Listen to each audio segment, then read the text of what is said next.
Good morning, class 8th. Hope all are you doing well at your home, beta.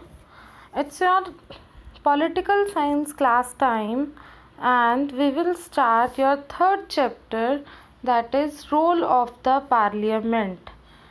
Open page number 262. आज हम political science का बेटा third chapter start कर रहे हैं, जिसका टाइटल है रोल ऑफ द पार्लियामेंट. पहले हम टाइटल को समझेंगे.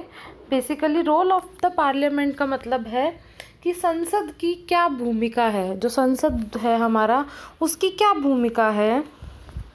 वाई पीपल शुड डिसाइड, लोग क्या डिसाइड करते हैं और क्यों डिसाइड करते हैं. वाई पीपल शुड डिसाइड, लोग क्यों डिसाइड जो है वो करते हैं. India won independence on 15th August 1947 after a long and painful struggle against the British rule. Bharat ने 15 अगस्त 1947 को बहुत ज़्यादा दुख और पीड़ा सहने के बाद अंग्रेज़ों से आज़ादी पाई. People from all regions, classes, caste fought shoulder to shoulder for about a century to drive out the colonial rulers. लोगों ने किसी भी धर्म जाति को मद्देनज़र ना रखते हुए लोगों ने बेसिकली बिना किसी जात पात धर्म को सोचे कंधे से कंधा मिलाकर कई सालों तक मेहनत करी इनसे आज़ादी पाने के लिए. They were inspired by the ideals of liberty, equality and fraternity. इन्होंने खुद को समानता और अपनी इज्जत को प्रिय मानते हुए ये सब युद्ध लड़ा. The Indian National Congress, which spearheaded the freedom movement, took all the decisions on the basis of majority of opinion without showing favor or partiality to any region, religion, caste or class of people. जो पहली हमारी जो Indian National Congress थी, जिसने आज़ादी की लहर चलाई थी, वो जितने भी निर्णय थे वो सारे इस प्रकार लेती थी कि बिना किसी जात पात धर्म को मद्देनज़र ना रखते हुए, बल्कि वो ये देखती थी जिसमें मेजॉरिटी ऑफ पीपल खुश थे, जिसमें अधिकतम लोगों का फैसला था, वो वही फैसले को करार करती थी. After the formation of the Indian National Congress in 1885, Indian National Congress जब 1885 में बना, the nationalist begin to openly criticise the policies of the government and make demands. अब जो देश हित वाले थे उन्होंने ओपनली क्रिटिसाइज करना शुरू कर दिया था गवर्नमेंट की पॉलिसीज़ को और अपनी डिमांडें रखनी शुरू कर दी थी. In its very first session held in December 1885, the Congress demanded that there be elected members in the legislature with the right to discuss the budget. सबसे पहले उन्होंने कहा कि लेजिस्लेचर में हमारे बंदे भी बैठेंगे जो कि बजट पे बात करेंगे, डिस्कशन करेंगे. The Indian Councils Act of 1861 introduced representative instructions for the first time and associated the Indians with legislative work. पहली बार 1861 में लेजिस्लेटिव वर्क में हिंदुस्तानी भी बैठे. By the Indian Councils Act of 1892 the principle of election was considered. This act led to the foundation of parliamentary government in India. तो इस तरीके से जो पार्लियामेंट्री गवर्नमेंट थी उसका निर्माण हुआ 1852 में. उसके बाद जो 1909 वाला एक्ट था, provided for the enlargement of the central and provincial councils. The members were permitted to discuss resolutions on matter of public interest including the budget. अब जो था सारे लोग इकट्ठे बैठ के लोगों के इंटरेस्ट के प्रति बातें करने लगे और बजट पे भी जो थी डिस्कशन होने लगी थी. The members were actually the Act of 1919 introduced the system of diarchy in the provinces. The Act of 1935 introduced a bicameral legislature in the center. It was termed as a mini constitution, many of whose provisions were included in the Constitution of independent India. आज आज़ाद भारत के संविधान में जो चीज़ें लिखी गई हैं ये उस समय आवाज़ बनकर उठाई जाने लगी और इन पर बातें की जाने लगी और कुछ रूल्स इन्होंने उसमें से मनवाने की कोशिश की. The struggle and sacrifice by the masses in the freedom struggle convinced by the nationalists that they had to involved in making decisions. अब उन्होंने बहुत ज़्यादा स्ट्रगल और सेक्रीफाइस करने के बाद ये हक मांगना शुरू किया कि किसी भी प्रकार के नतीजे ले आने से पहले उनकी भी हस्तक्षेपता बीच में रहेगी। The citizens had to be given power and opportunity in independent India. अब आज़ाद भारत में लोगों को पावर दी जाएगी और मौके भी दिए जाएंगे। The government had to be sensitive to people needs, demands and aspiration. Government हमेशा लोगों की ज़रूरत, डिमांड और एस्पिरेशंस पे काम करेगी। This was not possible unless the people were empowered to elect their representatives. ये तब तक पॉसिबल नहीं हो सकता था जब तक लोग जो है वो अपना नेता ना चुने, जो अपना प्रतिनिधि है उसको ना चुने, तब तक ये पॉसिबल नहीं था। After that, therefore, the Constitution of Independent India laid down the principle of universal adult franchise. This means that all the adult citizens of the country have the right to vote.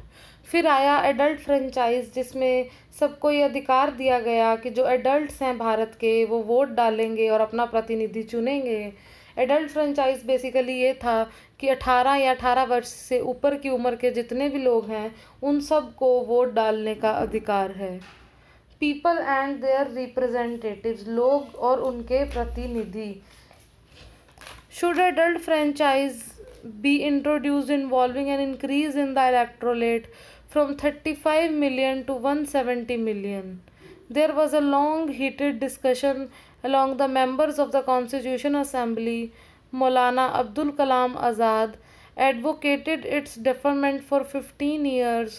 Rajendra Prasad and Jawaharlal Nehru plumped for adult franchise as an act of faith in the common man. The vote favoring it was carried amidst acclamation. बहुत ज़्यादा इस पे चर्चा हुई adult franchise को लेके, लेकिन बहुत लोग इसके हक में थे। उनका मानना था कि जो आम आदमी है उसका भरोसा जो है अपना प्रतिनिधि चुनने में वो सबसे उपयुक्त है। The basic and central idea of democracy is that the individual or the citizen is the most important person. यहाँ पर लोकतंत्र का मुख्य जो आइडिया था वो यही था कि जो इंडिविजुअल या जो सिटीज़न है वो जो है सबसे ज़रूरी हिस्सा है लोकतंत्र का, वो मोस्ट इम्पॉर्टेंट पर्सन है। Power flows from the people. The government, it's agencies and institutions must have the trust and goodwill of the people और कॉमन सिटीजन्स। पावर्स तो जो है वो फ्लो करती रहेंगी एक दूसरे के पास, लेकिन जो सरकार है उसका भरोसा, आम आदमी का जो भरोसा है वो सरकार पर होना चाहिए। All decisions have to be taken by the citizens. सारे जो निर्णय हैं वो लोगों द्वारा लिए जाने चाहिए, सिटीजन्स द्वारा लिए जाने चाहिए। The basic feature of a democracy is that government must have the desire, approval and participation of people. लोगों का अप्रूवल, लोगों का डिज़ायर और पार्टिसिपेशन होना ज़रूरी है। People consent and wish should be reflected in all aspects of a democracy policy. लोगों का कंसेंट, उनकी इच्छा जो है वो डेमोक्रेटिक पॉलिटी में एक ज़ाहिर होनी चाहिए। एक आज़ाद जो नेता है उसमें लोगों की जो इच्छाएं हैं वो प्रकट होनी चाहिए। In modern democracies it is not possible to give approval to decisions directly and collectively. Modern democracies में ये पॉसिबल नहीं था कि वो डायरेक्टली और कलेक्टिवली कोई डिसीजंस ले सकें। Therefore people elect their representatives to rule on their behalf. अब इतने लोग हैं तो वो इकट्ठे तो फैसला नहीं ले सकते, इसीलिए जो वो थे वो वोट डाल के अपना प्रतिनिधि, अपना रिप्रेजेंटेटिव चुनते थे जो ये फैसले लेता था। They elect their representatives to the parliament every 5 years through election. हर 5 साल के लिए पार्लियामेंट के लिए वे अपना प्रतिनिधि चुनते हैं इलेक्शंस में। The majority group from among the elective representatives form the government. और जो मेजॉरिटी ग्रुप होता है जिसके ज़्यादा मतलब मेंबर्स होते हैं वो पार्लियामेंट में बैठते हैं। The parliament which comprises elected representatives of the people controls and guide the government. Thus people from the government and control it indirectly through their representatives. Similarly, people elect their representative to state legislative assembly. Basically वो state legislative assembly के लिए, विधानसभा के लिए लोग चुनते हैं अपने प्रतिनिधि जो वो चुनते हैं। The Indian constitution has separated the power and functions to the parliament and the legislative assembly. भारतीय संविधान ने अलग अलग शक्तियाँ और फंक्शंस जो है पार्लियामेंट और लेजिस्लेटिव असेंबली को दिए हैं। An elective representative of the parliament is called MP। An elected representative of the parliament is called MP। जो इलेक्टेड रिप्रेजेंटेटिव होता है पार्लियामेंट का उसे MP कहा जाता है। MP means member of parliament and that of the assembly is called an MLA।